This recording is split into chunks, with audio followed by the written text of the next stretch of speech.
السلام عليكم ورحمة الله تعالى وبركاته. إن الحمد لله نحمده ونصلي على رسوله الكريم، أما بعد فقد قال الله تبارك وتعالى في كلامه القديم وفي الفرقان المجيد بعد أعوذ بالله من الشيطان الرجيم بفضل بسم الله الرحمن الرحيم.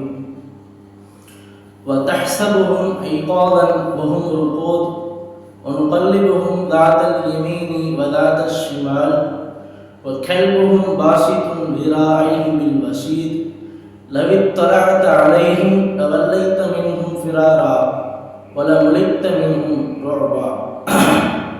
صدق الله المولانا العظيم. எல்லா புகழும் அல்லாஹ் ஒருவனுக்கே உரித்தாகட்டுமாக. அவனின் தூதராம், சத்தியத்தின் ஜோதியாம், சன்மார்க்கத்தின் நாதகராம், சத்தியத்தின் போதகராம் கண்மணி நாயகம் ஸல்லல்லாஹு அலைஹி வஸல்லம் அவர்களின் மீது, அன்னாரின் அடிச்சுவடுகளை அடிதவராமல் அப்படியே பின்பற்றி வாழ்ந்து வந்த உத்தம சத்திய சஹாபாக்கள், தாபிஈன்கள், தபஅ தாபிஈன்கள், நாதாக்கள், அவுலியாக்கள், கிதாபுகள், இதை கேட்பவர்கள், இதை கேட்டு அமல் செய்பவர்கள் நம் அனைவர்களின் மீதும் அல்லாஹ்வின் சாந்தியும் சமாதானமும் என்றும் என்றென்றும் நீங்காமல் நிலவட்டுமாக. ஆமீன். அன்பிற்கினிய அல்லாஹ்வின் நல்லடியார்களே, அல்லாஹ் திருக்குர்ஆனில் பல்வேறு வரலாறுகளை அல்லாஹ் கூறுகிறான். வரலாறுகள் சொல்வதனுடைய நோக்கம் அதை வெறுமனே ஒரு கதையாக மாத்திரம் அதை பார்த்துவிட்டு நகர்வதற்கல்ல, அதை நாம் வாழ்நாளில் எடுத்து அதை நடக்க வேண்டும் என்பதற்கான படிப்பினைகளையும் சேர்த்துதான் அல்லாஹ் தஆலா இந்த வரலாற்றிலே குறிப்பிடுகிறான். அந்த வரலாற்றை கேட்டு செவியுற்று நாம் அதிலிருந்து பாடம் பெற்றுக் கொள்வதற்காக வேண்டிதான் அல்லாஹ் தஆலா அல்-குர்ஆனில் பல்வேறு வரலாறுகளை அல்லாஹ் கூறுகிறான். அந்த அடிப்படையில் அல்லாஹ் தஆலா சூரத்துல் கஹ்ஃபிலே கஹ்ஃப் வாசிகளுடைய, குகைவாசிகளுடைய வரலாறுகளை அல்லாஹ் குறிப்பிடுகிறான். குகைவாசிகள் அவர்களை பற்றி கூறுகிற பொழுது அல்லாஹ் தஆலா குர்ஆனிலே சூரத்துல் கஹ்ஃபிலே நிறைய விஷயங்களை அல்லாஹ் கூறுகிறான். அவர்களை குறித்து அல்லாஹ் சொல்லுகிற ஒரு 5 விஷயங்களை மாத்திரம் நாம் எடுத்துக்கொள்வோம். ஒன்று, குகைவாசிகளை குறித்து அல்லாஹ் தஆலா ஆச்சரியமாக சொல்லுகிற ஒரு விஷயம், குகைவாசிகள் அவர்கள் ஒரு மலை அடிவாரத்திலே, ஒரு குகையிலே அவர்கள் தூங்கிய அந்த தர்மத்தை அல்லாஹ் சொல்கிறான். 300 ஆண்டுகள் ஒரு குகையிலே தூங்கினார்கள் என்று அல்லாஹ் தஆலா குர்ஆனில் குறிப்பிடுகிறான். இரண்டாவது விஷயம் அல்லாஹ் சொல்கிறான், இவர்கள் தூங்குவதற்கான ஏற்பாடுகளை அல்லாஹ் இவர்களுக்கு எப்படி செய்து கொடுத்தான் என்பதை அல்லாஹ் தஆலா சொல்கிற பொழுது, ஃபதரபனா அலா அதானிஹிம், அவருடைய காதுகளை நாம் அறைந்தோம், அவருடைய காதுகளுக்கு எந்த ஒரு சத்தமும் போக விடாமல் நாம் தடுத்து வைத்திருந்தோம் என்று அல்லாஹ் கூறுகிறான். மூன்றாவது விஷயம், அவர்கள் தூங்குவதற்காக வேண்டி 300 ஆண்டுகளுடைய தூக்கத்திற்காக வேண்டி அல்லாஹ் தஆலா அவர்கள் மீது சூரிய ஒளி எந்த ஒரு வெளிச்சமும் படாமல் நாம் ஆக்கி வைத்தோம் என்று அல்லாஹ் கூறுகிறான். நான்காவது விஷயம், அவர்களுடைய தூக்கத்தை பார்ப்பதற்காக வேண்டி வெளியிலிருந்து ஒருவர் சென்றால் அவர்களை பார்த்துவிட்டு விரண்டோடி வருவார்கள். அவர்கள் விழித்திருப்பது போல் தெரியும், ஆனால் அவர்கள் தூங்கிக் கொண்டிருப்பார்கள் என்று அல்லாஹ் கூறுகிறான். ஐந்தாவது விஷயமாகத்தான் அல்லாஹ் தஆலா அவர்களை புரண்டு புரண்டு நாம் படுக்க செய்தோம் என்று அல்லாஹ் தஆலா கூறுகிறான். இந்த 5 விஷயங்களிலிருந்து ஒவ்வொன்றாக நாம் பார்ப்போம். 300 ஆண்டு கால தூக்கம். அல்லாஹ் அக்பர். குர்ஆனில் அல்லாஹ் தஆலா உஸைர் அலைஹிஸ்ஸலாம் அவருடைய வரலாற்றை சொல்லுகிற பொழுது, ஃபஅமாதஹுல்லாஹு மியத ஆமின், 100 ஆண்டுகள் உஸைர் அலைஹிஸ்ஸலாம் அவர்களை நாம் மௌத்தாக்கினோம், அல்லாஹ் மௌத்தாக்கினான் என்று கூறுகிறான். அதே போலதான் 100 ஆண்டுகள் உஸைர் அலைஹிஸ்ஸலாம் அவர்கள் இந்த பூமியிலே தூங்கியது போலவே கஹ்ஃப் வாசிகளை அல்லாஹ் தஆலா 300 ஆண்டுகள் அல்லாஹ் தஆலா அவர்களை தூங்க செய்தார். 300 ஆண்டு காலம் ஒரு குகையிலே தூங்க வேண்டும் என்றால் அது எப்படிப்பட்ட ஏற்பாடாக இருக்க வேண்டும்? அல்லாஹ் சொல்கிறான், தூக்கம் என்றாலே ஒரு மனிதனுக்கு அருள். தூங்குவதற்கு நமக்கு சில டிஸ்டர்பன்ஸான விஷயங்கள் நிறைய இருக்கு. நமக்கு தொந்தரவு தரக்கூடிய செயல்பாடுகள், தொந்தரவு தரக்கூடிய சில சப்தங்கள் நம்மை நோக்கி வருகிற பொழுது நம்முடைய தூக்கத்திற்கு டிஸ்டர்ப் ஆகும் இல்லையா? ஆனால் கஹஃப் வாசிகள் அல்லாஹ் 300 ஆண்டுகள் அது ஒரே குகையிலே தூங்க வைத்தான் என்று அல்லாஹ் சொல்லுகிற பொழுது ஃபதரபனா அலா அதானிஹி, அவருடைய காதுகளின் மீது நாம் அறைந்தோம், காதுகளை நாம் அடைத்தோம் என்று அல்லாஹ் கூறுகிறார். பொதுவாகவே தூங்குகிற பொழுது எல்லா உறுப்புமே சைலண்டாக தான் இருக்கும். பொதுவாகவே தூங்குகிற பொழுது எல்லா உறுப்புகளும் சைலண்டாக தான் இருக்கும். கண் மூடி இருக்கும், மூக்கு நுகர்கிற தன்மையை இழந்துவிடும், வாய் பேச முடியாத தன்மையை இழந்துவிடும், கை கால் மற்ற உறுப்புகள் எல்லாம் அதனுடைய செயல்பாடுகள் செயலற்று போயிருக்கும் நாம் தூங்கிக் கொண்டிருக்கும் பொழுது. ஆனால் காதுகள் மாத்திரம்தான் ஓப்பனாக. ஏனென்று சொன்னால் அதனால்தான் நாம் அலாரம் வைக்கிறோம். வாங்க சத்தத்தை கேட்டால் திடீரென எழுகிறோம், இல்லை ஏதேனும் ஒரு சத்தத்தை கேட்டால் நாம் எழுகிறோம். காரணம், காதுகளுக்கு மாத்திரம் அல்லாஹ் தஆலா தூங்குகிற பொழுது அதனுடைய திறனை அல்லாஹ் செயல்பட வைத்துக் கொண்டே இருக்கிறான். ஆனால் கஹஃப் வாசிகள் 300 ஆண்டு காலம் தூங்க வேண்டும் அல்லவா? எந்த ஒரு டிஸ்டர்பும் இருக்கக்கூடாது. அதனால அல்லாஹ் தஆலா ஃபதரபனா அலா அதானிஹி ஃபி கஹஃபி சினீன அததா, கஹஃப் வாசிகளுடைய அந்த 7 நபருடைய காதுகளை நாம் அறைந்தோம் அடைத்தோம் என்று அல்லாஹ் தஆலா கூறுகிறார். மூன்றாவது செய்தியாக அல்லாஹ் தஆலா சூரிய ஒளி படாமல் அல்லாஹ் தஆலா அவர்களை பாதுகாத்தான். அந்த தூக்கத்தை அல்லாஹ் தூங்க வைத்தான். பொதுவாக ஒரு ஒளி நம்முடைய மூஞ்சில் அடிக்கும் பொழுது ஒரு லைட் போட்டிருந்தா தூக்கம் வராது இல்லையா? அல்லது ஒரு திறந்த வெளியில் நாம் படுத்து உறந்து போனால் தூக்கம் வராது. அல்லாஹ் சொல்கிறான், இவர்கள் தூங்குகிற பொழுது கல்லிபும் தாத்தல் யமீனி வ தாத்தல் ஷிமால், அவர்களை பிறண்டு நாம் படுக்க வைத்தோம் என்று அல்லாஹ் கூறுகிறான். சூரிய ஒளி படாமல் அவர்களை நாம் பாதுகாத்தோம் என்று சொல்லுகிற பொழுது கல்லிபும் தாத்தல் யமீனி வ தாத்தல் ஷிமால், வலது பக்கம் இடது பக்கமாக நாம் புரண்டு இவர்களை நாம் படுக்க செய்தோம் என்று அல்லாஹ் தஆலா கூறுகிறார். பொதுவாகவே மண்களுக்கு ஒரு தன்மை உண்டு. மண் எந்த ஒரு பொருளும் அதற்கு ஒரே பொசிஷனே இருந்துச்சு அப்படின்னா, அல்லது ரொம்ப காலமாக ஒரே இடத்திலே மண்ணிலே ஸ்தம்பித்து இருந்தால் மண் அந்த பொருளை அழித்துவிடும் அல்லது பாழாக்கிவிடும். நாம் ஒரு புஸ்தகத்தை ஒரு சுவற்றுக்கு கீழே நாம் வைக்கிறோம் என்றால், ஏதேனும் ஒரு பொருளை நாம் போட்டுவிட்டால் மண் அதை அழித்துவிடும். மனிதனையும் அப்படித்தான். மனிதன் கபருக்கு போன பொழுது அவர்கள் கபருக்கு போனதற்கு பின்னால் மனிதனுடைய உடலுடைய மாற்றத்தை நாம் பார்க்க முடியும். ஒரு 6 மாதம் கழித்து அந்த கபரை நாம் தோண்டி பார்த்தால் மனிதனுடைய உடலுக்கு அது வெறும் எழுது மாத்திரம்தான் இருக்கும். காரணம், மண்ணுடைய தன்மை அது. ஒரே இடத்திலே ஒரு பொருளை நாம் போட்டு வைத்தால் மண் அதை அழித்துவிடும். எனவே தான் அல்லாஹ் சொல்கிறான், இவர்கள் ஒரே இடத்திலே படுக்கவில்லை, கல்லிபும் தாத்தல் யமீனி வ தாத்தல் ஷிமால், வலது பக்கம் இடது பக்கமாக நாம் அவர்களை புரண்டு படுக்க செய்தோம் என்று அல்லாஹ் கூறுகிறான்.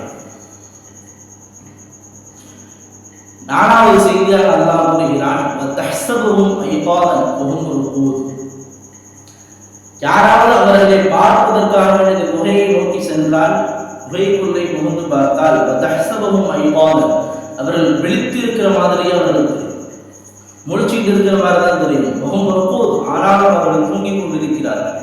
தூங்கிக் கொண்டிருக்கிற நிலைமையில் யாராவது போய் பார்த்தால் அவர்கள் முழித்திருப்பது போலவே தெரியும். காரணம் என்ன தெரியுமா? ஒரு மனிதன் ஒரே இடத்துல ரொம்ப நேரமாக தூங்கினாலே நமக்கு ஒரு சந்தேகம் இருக்கும், ஆள் இருக்கானா இல்லையா. அதனால்தான் அல்லாஹ் தஆலா உகைவாசியுடைய தூக்கத்தை பற்றி சொல்கிற பொழுது வதஹ்சபுஹும் ஐகாதன், அவர்களை யாராவது போய் பார்க்க சென்றாலே ஐகாதன், அவர்கள் விழித்திருக்கிற நிலைமையில் அவர்கள் காண்பார்கள். வஹும் ருகூத், ஆனால் அவர்கள் தூங்கிக் கொண்டிருப்பார்கள். கண்ணை மூடி இருந்தோம் அப்படின்னா, ரொம்ப காலம் ஒரு இடத்துல தூங்கிட்டு இருந்தோம்னா நம்ம அவ்வளோதான் ஜனாசா ஆகணும்னு சொல்லிட்டு என்ன செஞ்சுருவாங்க, நம்ம குளிப்பாட்டி ஜனாசாத்தில் வச்சு நம்ம நடந்து முடியும். ஆனால் அல்லாஹ் தலைவர்களை 300 ஆண்டுகளாக தூங்க வைத்தான். அப்படி தூங்க வைக்கிறது கண் மூடி நிலைமையில் இருந்தால் யாரையும் மனிதர்கள் பார்க்க போய் ரொம்ப காலமாக இவர்கள் இங்கே இருக்கிறார்கள், இவர்கள் வஃபாத்தாகிவிட்டார்கள் நினைத்துக் கொண்டு இவர்களை கபரணம் செய்ய அவர்கள் முன்வந்து விடலாம் அல்லவா? எனவேதான் அல்லாஹ் தஆலா சொல்கிறான், அவர்கள் தூங்குவார்கள், ஆனால் கண் மூடியிருக்காது, கண் விழித்து இருக்கும். கண் விழித்திருக்கிற நிலைமையிலே அவர்கள் தூங்கிக் கொண்டிருப்பார்கள். தஹ்சபுஹும் ஐகாதஹும் ருகூத் வல்லிஹும் தாத்தல் யமீன் வ தாத்தஷ் ஷிமாலி வ கல்புஹும் பாசித்துன் திராயின் பில் வஸீத் லவித் ஃபலத அலைஹிம். அவர்களை யாராவது பார்ப்பதற்காக வேண்டி போனால் லவல்லைத மின்ஹும், விரண்டு ஓடி வந்துவாங்க. வல முலித்த மின்ஹும் ருபா, பேய் அடிச்ச மாதிரி அவர்கள் விரண்டோடி விடுவார்கள் என்று அல்லாஹ் கூறுகிறார். வல முலித்த மின்ஹும் ருபா, அதாவது இதயம் முழுக்க அவர்கள் பயத்தால் நிரம்பி போய் விடுவார்கள் என்று அல்லாஹ் சொல்கிறார். அதாவது பயத்தினுடைய உச்சகட்டத்தை அவர்கள் அடைந்து விடுவார்கள். அவங்களை போய் யாராவது குகையில போய் பார்க்க போனாங்கன்னா லவல்லை தமிழும் விரண்டோடுகிறான். சிங்கத்தை பார்த்து எப்படி பயந்து விரண்டோடுகிறானோ அதே போல குகைவாசிகளை பார்க்க போனவன் அவர்களை பார்த்து இப்படி விரண்டோடி விடுவான் என்று அல்லாஹ் குர்ஆனில் குறிப்பிடுகிறான். பொதுவாகவே நம்மெல்லாம் வீட்டில் தூங்கி கொண்டிருக்கும் பொழுது திடீர்னு ஒரு ஆள், சில பேரெல்லாம் பார்த்துருக்கோம், கண்ணு மட்டும் திறந்துருக்கணும், ஆனால் தூங்கிட்டு இருப்பாங்க. பார்க்கும்போது நம்ம முழிச்சிருக்கிற மாதிரியே தெரியும். நம்மளே சில பேர் அப்படி இருக்கும், பார்த்துருப்போம் இல்லவா? பார்க்கும், அதுவும் நடுச்சாமத்தினால எந்திரிச்சு பார்க்கும்போது நமக்கு ஒரே பயமாக போயிடும். என்னடா ஆச்சு அப்படின்னு ஒரு மாதிரி நம்மளே அவனை பார்த்து பயப்பட முடியாது. அந்த மாதிரி கவசவாசிகளுடைய தூக்கத்தை அல்லாஹ் அப்படி அமைத்து வைத்திருந்தான். அவர்களை பார்க்க போனாலே லவல்லைத்த மின்ஹும் ஃபிரார வல முலித்த மின்ஹும் ருபா, அப்படி அதிர்ச்சியில் அவர்கள் விரண்டோடி விடுவார்கள் என்று அல்லாஹ் தஆலா குர்ஆனில் குறிப்பிடுகிறார். சொல்ல போனால் தஹ்சபுஹும் ஐகாதன் வ ஹும் ருகூத் வ நுகல்லிபுஹும் தாத்தல் யமீன், இந்த ஆயத்தினா இருக்கு இல்லையா, யாருக்கு தூக்கம் வரவில்லையோ, இரவிலே தூக்கம் வராதவர்கள் இந்த ஆயத்தை 3 தடவை ஓதி தனது மேலே ஊதிக்கொண்டாலே அவர்களுக்கு தூக்கம் வந்துவிடும் என்று முஃபஸ்ஸிரீன்கள் இந்த ஆயத்திற்கு கீழே விளக்கமாக நமக்கு தருகிறார். என்ன ஆயத்து? வதஹ்சபுஹும் ஐகாதன் வ ஹும் ருகூத் வ நுகல்லிபுஹும் தாத்தல் யமீன் வ தாத்தஷ் ஷிமால். இந்த ஆயத்தை 3 தடவை யாருக்கு தூக்கம் வரவில்லையோ அவர்கள் இரவிலே இந்த ஆயத்தை ஊதிக்கொண்டால் அவர்களுக்கு தூக்கம் கிடைக்கும் என்று பெருமானார் ஸல்லல்லாஹு அலைஹி வஸல்லம் அவர்களே சொல்லியிருக்கிறார்கள். அப்ப இப்படியான ஏற்பாடுகள், ஒரு 300 ஆண்டு கால தூக்கம் என்பது அல்லாஹ்வுடைய அத்தாட்சி. நாம் சர்வசாதாரணமாக நாம் சொல்கிறோம், எதனால் இவர்கள் இந்த குகைக்குள்ளே வர வேண்டும்? அது இந்த 7 நபர்கள் என்று குர்ஆன் குறிப்பிடுகிறது. இந்த 7 குகைவாசிகளையும் ஏன் அல்லாஹ் தஆலா இங்கே உறங்க வைக்க வேண்டும், ஏன் இவ்வளவு பாதுகாப்பு கொடுக்க வேண்டும் என்று நாம் பார்க்க போனால், இவர்கள் இதற்கு முன்னால் இங்கே வருவதற்கு முன்னாலே அநீதம் விளைவிக்கக்கூடிய அநீதமான ஒரு அரசனிடம் இவர்கள் சிக்கிக் கொண்டார்கள். அவன் ஓரிரை கொள்கைக்கு ஆப்போசிட்டாக எதிராக உள்ளவன் அந்த அரசன். என்னை ஏற்றுக்கொள்ள வேண்டும் என்று அவர்களை கட்டாயப்படுத்தினான். ஆனால் இந்த 7 பேரும் அல்லாஹ் சொல்கிறான், இன்னமும் ஃபித்யத்துன் ஆமனு பிரப்பிஹிம் வஸித்னாஹும் ஹுதா. இவர்கள் அனைவரும் இளைஞர்கள். ஆமனு பிரப்பிஹிம், அவருடைய ரப்பை அவர்கள் ஈமான் கொண்டவர்கள். வஸித்னாஹும் ஹுதா, அவர்களுக்கு நேர்வழி நாம் அதிகமாக்கி கொடுத்தோம், ஈமானிய ஜோதியை நாம் அதிகப்படுத்தி கொடுத்தோம் என்று அல்லாஹ் சொல்கிறான். இப்படிப்பட்ட இந்த 7 நபர்களை அநீதமான ஒரு அரசன் இவர்களை கட்டாயப்படுத்துகிறான், தன்னை ரப்பி என்று நம்ப வைக்கிறான். ஆனால் அவர் நம்பிக்கை கொள்ளவில்லை. அவர்கள் சொன்னார்கள், ஃபகாலு ரப்புனா, உங்களுடைய ரப்பு யார் தெரியுமா? ரப்புஸ் ஸமாவாத்தி வல் அர்த், வானம் பூமியை படைத்தவன் தான் உங்களுடைய ரப்பு. வானம் பூமியை எந்த ரப்பு படைத்தானோ அவன் தான் எங்களுக்கு ரப்பு. லன் நதுஉ மின் தூனிஹி இலாஹன், எந்த காலத்திலையும் அவன் அல்லாஹ் வேறு கடவுளை நாங்கள் வணங்கவே மாட்டோம் என்று சொன்னார்கள். இவ்வளவு துணிச்சலோடு அந்த அநீதமான அரசனை எதிர்த்து அவர்கள் குரல் கொடுத்தார்கள். அந்த அரசனிடமிருந்து தப்பித்துக் கொள்வதற்காக வேண்டியதான் அல்லாஹ் தஆலா இவர்களுக்கு அடைக்கலம் கொடுப்பதற்காக வேண்டிய ஒரு குகையை ஏற்பாடு செய்கிறான். அந்த குகைக்குள்ளே இவர்கள் வந்தார்கள். வந்து அல்லாஹ் தஆலா இவர்களுக்கு ஒரு 300 ஆண்டு கால தூக்கத்தை அல்லாஹ் ஏற்படுத்தி கொடுத்தான். ஒரு அநீதமான அரசனை எதிர்த்து அல்லாஹ்வுடைய ஏகத்துவத்தை அங்கே எதிரொலிக்க செய்த 7 நபர்களை அல்லாஹ் தஆலா ஒரு குகைக்குள்ளே அல்லாஹ் தஆலா அவன் பாதுகாத்து வைத்திருக்கிறான். இதிலே நமக்கு எக்கச்சக்கமான படிப்பினைகள் உண்டு. முதல் படிப்பினை, அல்லாஹ் தஆலாவால் மௌத்தானவர்களையும் அல்லாஹ் உயிர்ப்பிக்க முடியும் என்கிற ஒரு பாடம் இதிலே நாம் கவனிக்கத்தக்க ஒரு விஷயம். அல்லாஹ் தஆலா உஸைர் அலைஹிஸ்ஸலாம் அவர்களை அல்லாஹ் தஆலா பாலஸ்தீனத்தின் அந்த நகரத்திலே அவர் சென்று கொண்டிருக்கிற பொழுது, அந்த நகரம் பாழாக்கப்பட்ட சூழ்நிலையில், ஒரு சூறையாடப்பட்ட ஒரு சூழலில் இருந்த பொழுது, அதாவது எப்படி அல்லாஹ் தஆலா இந்த சேதமடைந்த இந்த ஊரை அல்லாஹ் எப்படித்தான் உயிர்ப்பிப்பானோ என்று ஆச்சரியமாக அவர் கேட்டதால் அல்லாஹ் தஆலா அவர்களுக்கு படைப்பினை முகற்றும் விதமாக அல்லாஹ் தஆலா சும்ம பஅஸ 100 ஆண்டுகள் அல்லாஹ் தஆலா உஸைர் அலைஹிஸ்ஸலாம் அவர்களை அந்த பூமியிலே அல்லாஹ் மரணிக்க செய்தான். சும்ம பஅஸ அல்லாஹ் தஆலா அவர்களை திருப்பி எழுப்பினான்.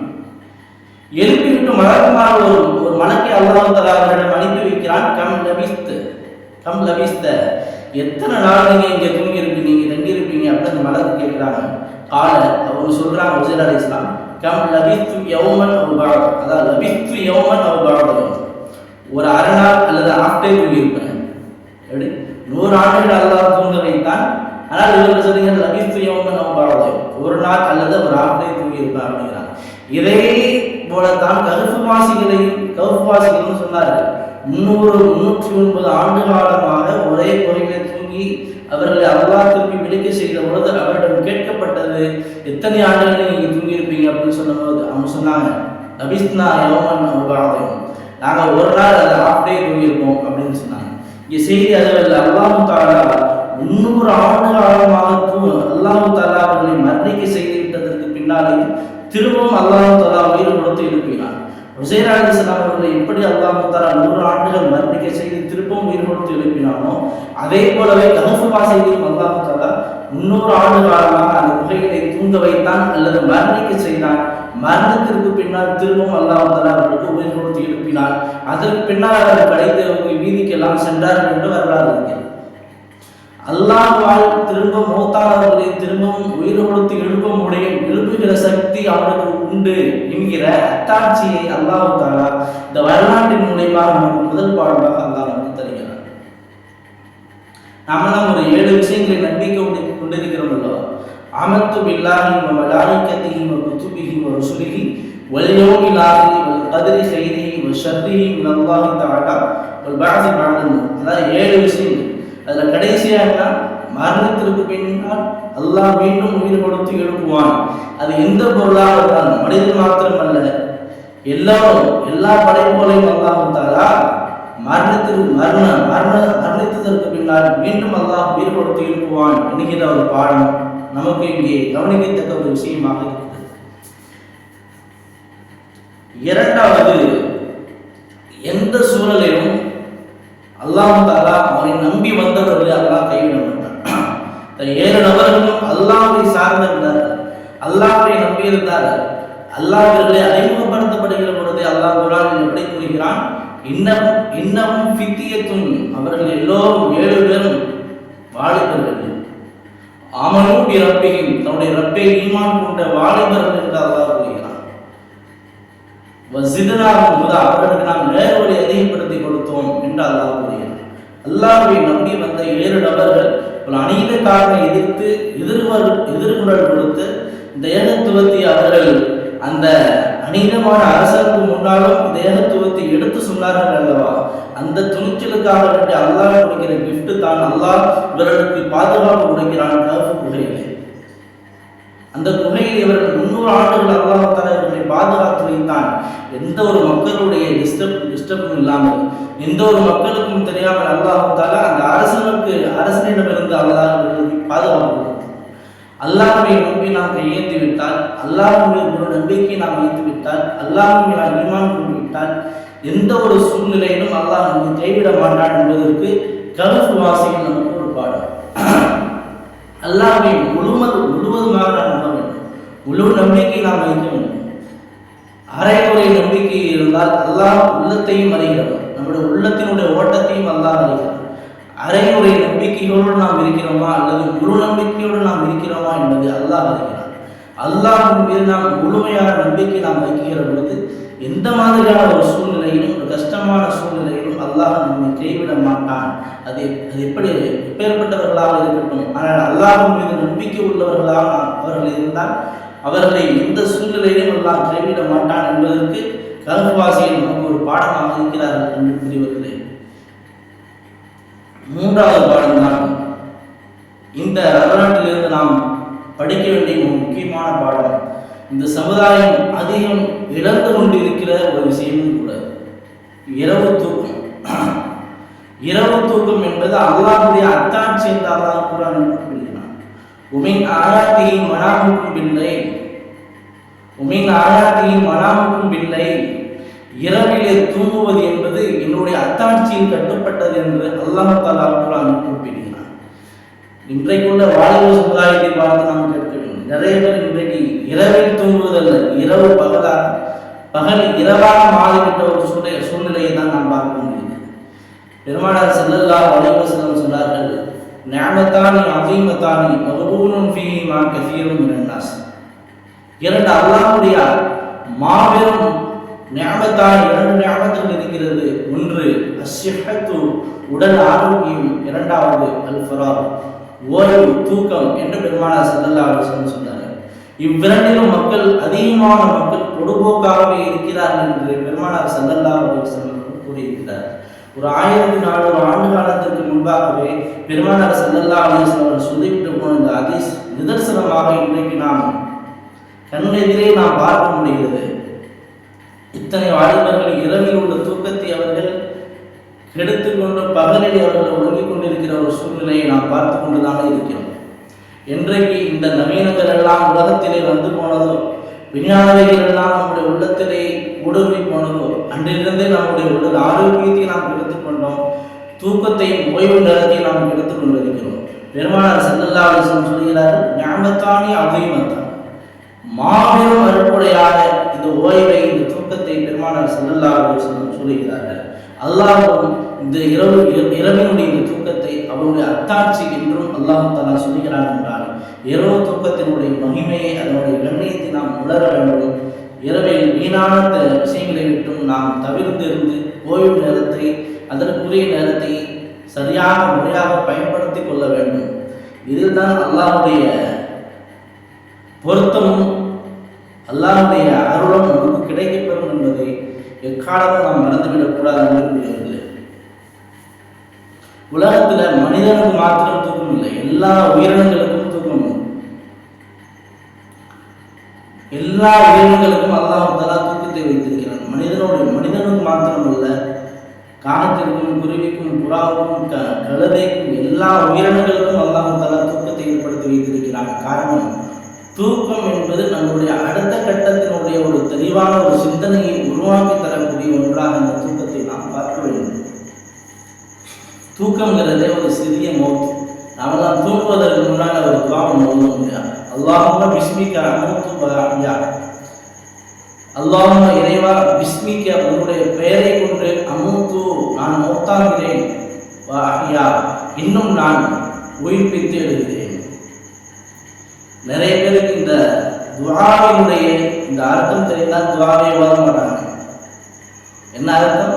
உன்னுடைய பெயரை கொண்டு நான் மௌத்தாகிறேன், திருப்பி உன்னுடைய பெயரை அமூத்து வாகியா, திரும்பவும் உன்னுடைய பெயரை கொண்டு நான் உயிர்ப்பித்து எழுகிறேன் என்று இந்த துஆ இருக்காது.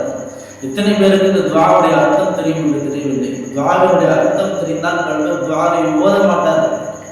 தூக்கம் சொல்லுவதனுடைய நோக்கம், தூக்கம் என்பது ஒரு சிறு மௌத். அதனால தான் அல்லாஹ் தஆலா சொல்கிறான், பெருமானார் ஸல்லல்லாஹு அலைஹி வஸல்லம் அல்லாஹ் தஆலா இந்த தூக்கத்தை அல்லாஹ் இந்த உம்மத்திற்கு அருளாக அல்லாஹ் வைத்திருக்கிறார். தூங்கும் பொழுது பார்த்தீங்கன்னா எந்த ஒரு உறுப்புமே செயல்படாது, கால் தவிர. மௌத்தானவர்களை குறித்து பெருமானார் ஸல்லல்லாஹு அலைஹி வஸல்லம் அவர்கள் மௌத்தானவர்களை, அவருடைய கபர் வாழ்க்கையை பற்றி பெருமானார் ஸல்லல்லாஹு அலைஹி வஸல்லம் பேசிக் கொண்டிருக்கும் பொழுது, கபருடைய ஒரு மனிதர் அடக்கப்பட்டு விட்டார், அல்லது ஒரு மனிதனுடைய உடலை விட்டு உயிர் பிரிந்து விட்டார், எல்லா உறுப்புகளும் செயலிழந்து போய்விடும். எல்லா உறுப்புகளும் செயலிழந்து போய்விடும். ஆனால் ஒரே ஒரு உறுப்பு மாத்திரம் அது செயல்பட்டு கொண்டே இருக்கும். அதுதான் காது என்று பெருமானார் ஸல்லல்லாஹு அலைஹி வஸல்லம் சொன்னார். ஒரு மனிதர் வஃபாத்தாகி அவருடைய வீட்டிலே அவர் வைக்கப்பட்டிருக்கிறார் என்றால், அவர்களை பார்க்க வருகிறவர்கள் எல்லா மக்களுடைய பேச்சுவார்த்தையிலும் அவர் கேட்டுக்கொண்டிருப்பார். நாம் நல்லதை பேசினாலும் தீயதை பேசினாலும் எதை பேசினாலும் அந்த மௌத் அந்த ஜனாசா அதை கேட்டுக்கொண்டிருக்கும் என்று பெருமானார் ஸல்லல்லாஹு அலைஹி வஸல்லம் சொன்னார். நான் ஒரு கபருக்கு ஜியாரத்துக்கு போகிறோம், யாசின் ஓத போகிறோம், ஒரு பாத்தியா ஓத போகிறோம் என்றார். அதை ஓதிக் கொண்டிருக்கும் பொழுது கபூர்வாசிகளுக்கு அல்லாஹ் தஆலா அதை கேட்க செய்கிறான், கேட்கிறார்கள் என்று பெருமானார் ஸல்லல்லாஹு அலைஹி வஸல்லம் சொன்னார். அதனால தான் நாம் வழிமார்கள் இறைநேசருடைய கபருக்கு நாம் போவதனுடைய நோக்கம் என்ன? இறைநேசருடைய கபருக்கு போவதனுடைய நோக்கம் என்ன? நாம் அவர்களின் மூலியமாக வசீலாவாக வைத்து நாம் துஆவை கேட்போம், அல்லது அவர்களிடம் கூறி அல்லாஹ்விடம் நாம் உதவி கேட்போம் இல்லையா? நேரடியாக வழிமார்களிடம் போய் உதவி கேட்பதல்ல, இது ஷிர்க். நிறைய பேர் தவறாக புரிந்து கொண்டு இறைநேசர் அதாவது தர்காக்களுக்கு போய் தர்காக்களில் அடங்கியிருக்கிற அவர்களிடம் போய் உதவி கேட்கிறார்கள் என்று தவறான ஒரு புரிதலோடு இன்றைக்குள்ள சமுதாயம் சென்று கொண்டிருக்கு. அவர்களின் மூலியமாக அல்லாஹ்விடம் இருந்து நாம் உதவி பெறுகிறோம் என்பதுதான் இதனுடைய நோக்கம். கபரு ஜியாரத்தினுடைய நோக்கமே அதுதான். வழிமார்களுடைய கபருக்கு செல்வதனுடைய நோக்கமே அதுதான். ஏன் செல்கிறோம் அப்படி என்றால், கபருடைய அடங்கியிருக்கக்கூடியவர்கள் அவர்கள் நாம் சொல்வதை கேட்பார்கள், நாம் என்னவெல்லாம் பேசுகிறோமோ அதை கேட்பார்கள், நாம் ஓதுவதை கேட்பார்கள். அதனால் வழிமாவுடைய கபருக்கு நாம் போய் அவர்களின் மூலியமாக துஆவை கேட்டு நம்முடைய தேவைகளை சொல்லி அல்லாஹ்விடம் அதை நாம் பெற்றுக்கொள்கிறோம் என்பதை நாம் இங்கே குறிப்பிடத்தக்க ஒரு விஷயம். எனவே மௌத்து என்பது அதாவது தூக்கம் என்பது ஒரு சிறு மௌத்து. மௌத்தாகிவிட்டாலும் கூட சரி, அதனுடைய கேட்கும் திறனை அது செயல்பட்டு கொண்டே இருக்கும் என்பதும் இங்கே குறிப்பிடத்தக்க ஒரு விஷயம் வந்திருக்கிறது. பெருமானார் ஸல்லல்லாஹு அலைஹி வஸல்லம் ஒரு கிராமவாசி பெருமானார் ஸல்லல்லாஹு அலைஹி வஸல்லம் வந்து ஒரு கிராமவாசி கேட்டார், யா ரசூலல்லாஹ் அஃபில் ஜன்னதி நௌமுன் யா ரசூலல்லாஹ், சுவனத்திலே அல்லாஹ்வுடைய தூதரே சுவனத்திலே தூக்கம் என்பது உண்டா என்று கேட்டார். அதற்கு பெருமானார் ஸல்லல்லாஹு அலைஹி வஸல்லம் சொன்னார்கள், தூக்கம் என்பது ஒரு மௌத்து, அந்த மௌத்து சுவனத்திலே இல்லை என்று பெருமானார் ஸல்லல்லாஹு அலைஹி வஸல்லம் சொன்னார். அதாவது ஜன்னத்திலே அதாவது சுவனத்திலே மௌத்து என்பதும் கிடையாது, தூக்கம் என்பதும் கிடையாது. சுதந்திரமாக நாம் வாழ்ந்து கொண்டே இருக்க வேண்டியதுதான். அங்கே மௌத்தும் இல்லை, நவுமும் இல்லை, பெரிய மௌத்தும் அல்ல, சிறிய மௌத்தும் அல்ல என்று பெருமானார் ஸல்லல்லாஹு அலைஹி வஸல்லம் சொன்னார். சரி, பெருமானார் ஸல்லல்லாஹு அலைஹி வஸல்லம் அவர்கள் தூங்குவதற்கு முன்னால் என்னென்ன அமல்கள் எல்லாம் செய்வார்கள் என்று நாம் பார்க்க போகிறார்கள். பெருமானார் ஸல்லல்லாஹு அலைஹி வஸல்லம் அவர்கள் தூங்குவதற்கு அவர்கள் ஆயத்தமாகிவிட்டார்.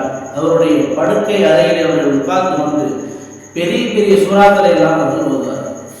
பெரிய பெரிய சூறாக்களை ஓதி அவர்கள் தூங்குவார்கள் என்றெல்லாம் ஹதீஸிலே நாம் பார்க்க முடியும். சொல்லப்போனால் இங்கே நாம் சப்பஹ லில்லாஹி மா ஃபிஸ் ஸமாவாதி வ மா ஃபில் அர்த் என்று ஆரம்பிக்கிறோம், அல்லது யுஸப்பிஹு லில்லாஹி மா ஃபிஸ் ஸமாவாதி வ மா ஃபில் அர்த் என்று ஆரம்பிக்கிறோம். இப்படி ஆரம்பிக்கக்கூடிய இந்த 7 சூறாக்களை ஓதி விட்டு அவர்கள் தூங்குவார்கள் என்றும் இன்னொரு நபிமொழியை நாம் பார்க்க முடியும். அல்லது பக்ராவினுடைய கடைசி 2 வசனங்களை ஓதி விட்டு தூங்குவார்கள் என்றெல்லாம் ஹதீஸிலே நாம் பார்க்க முடியும். பெருமானார் ஸல்லல்லாஹு அலைஹி வஸல்லம் அவர்கள் தூங்குவதற்கு முன்னால் பெரிய பெரிய சூறாக்களை ஓதி விட்டு தூங்குவார்கள், அல்லது சப்பஹ யுஸப்பிஹு என்று ஆரம்பிக்கப்படக்கூடிய 7 சூறாக்களை ஓதி விட்டு தூங்குவார்கள், அல்லது பக்ரா சூறாவினுடைய கடைசி 2 வசனங்களை ஓதி விட்டு தூங்குவார்கள். அல்லது நாம் வளமையாக நாம் தூங்குவதற்கு முன்னால் நாம் செய்து கொண்டிருக்கிறோம் அல்லவா, இது பெருமானார் ஸல்லல்லாஹு அலைஹி வஸல்லம் வழிகாட்டுதல் தான். என்ன? சூரத்துல் இக்லாஸ் 3 தடவை, சூரத்துல் முஅவ்விதத்தை அதாவது குல் அஊது பிரப்பில் ஃபலக், குல் அஊது பிரப்பின் நாஸ், இந்த 3 சூறாக்களையுமே 3 தடவை ஓதிவிட்டு தன் மேனையிலே அவர்கள் ஊதி தடவை கொண்டு அவர்கள் படுத்து உறங்குவார்கள் என்றெல்லாம் பெருமானார் ஸல்லல்லாஹு அலைஹி வஸல்லம் வாழ்க்கையுடைய வழிமுறைகளிலிருந்து, வாழ்க்கை வரலாற்றிலிருந்து நாம் பார்க்க முடிகிறது. அன்பிற்குரியவர்களே, அப்போ தூங்குவதற்கான சில முறைகளும் உண்டு. தூங்குவதற்கு முன்னால் பெருமானார் ஸல்லல்லாஹு அலைஹி வஸல்லம் என்னென்ன முறைகள் எல்லாம் கையாண்டார்கள் என்பதெல்லாம் நமக்கு தெரியும். ஆக கஹ்ஃப் வாசனுடைய இந்த வரலாற்றிலிருந்து நமக்கு கிடைக்கக்கூடிய முதல் பாடம், அல்லாஹ்வால் இறந்தவர்களை உயிர்ப்பித்து எழச் செய்ய முடியும் என்பது என்கிற ஒரு ஆழமான ஒரு நம்பிக்கையை இந்த வரலாறு நமக்கு தருகிறது. இரண்டாவது, எந்த ஒரு சூழ்நிலையிலும் நல்லடியார்களே அல்லாஹ் எந்த ஒரு கஷ்டமான சூழ்நிலையிலும் அவன் கைவிட மாட்டான் என்கிற ஒரு பாடமும் இந்த வரலாற்றிலிருந்து நமக்கு கிடைக்கிறது. மூன்றாவது, தூக்கம் என்பது ஒரு அருள், தூக்கம் என்பது நிஅமத், அல்லாஹ்வுடைய மாபெரும் அருட்கொடை என்பதும் இந்த வரலாற்றிலிருந்து நமக்கு கிடைக்கப்படுகிறது. எல்லாம் அல்லாஹ் தஆலா அவன் நமக்கு என்னவெல்லாம் நிஅமத் செய்தான், அருள் செய்தான், அதை முறையான முறையில் பயன்படுத்திக் கொள்வதற்கும் அல்லாஹ்வுடைய திருப்பொருத்தத்தை பெற்ற நன்மக்களாகவும் அல்லாஹ் நம்மை அவன் தேர்வு செய்து கொள்வானாக. தலைமையில் பெருமானார் ஸல்லல்லாஹு அலைஹி வஸல்லம் அவர்களுடன் சேர்ந்து சுமணம் செல்லக்கூடிய அருள் பாக்கியத்தை அல்லாஹ் நம் அனைவருக்கும் நன்றோடு புரிவானாக. கனவிலும் கனவிலும் பெருமானார் ஸல்லல்லாஹு அலைஹி வஸல்லம் அவர்களை கண்டுகளித்து மகிழ்ச்சி அடையக்கூடிய பாக்கியத்தை எல்லாம் அல்லாஹ் தஆலா நம் அனைவருக்கும் நன்றோடு புரிவானாக. இறுதி நேரத்திலே லா இலாஹா இல்லல்லாஹ் முஹம்மது ரசூலுல்லாஹ் என்ற உயர்ந்த கலிமாவை சொல்லி வர்ணிக்கக்கூடிய பாக்கியத்தை வல்லோர் அல்லாஹ் நம் அனைவருக்கும் தருவானாக. ஆமீன். வாஹிர் தஅவானா அல்ஹம்துலில்லாஹி ரப்பில் ஆலமீன். அஸ்ஸலாமு அலைக்கும் வரஹ்மத்துல்லாஹி வபரகாத்துஹு.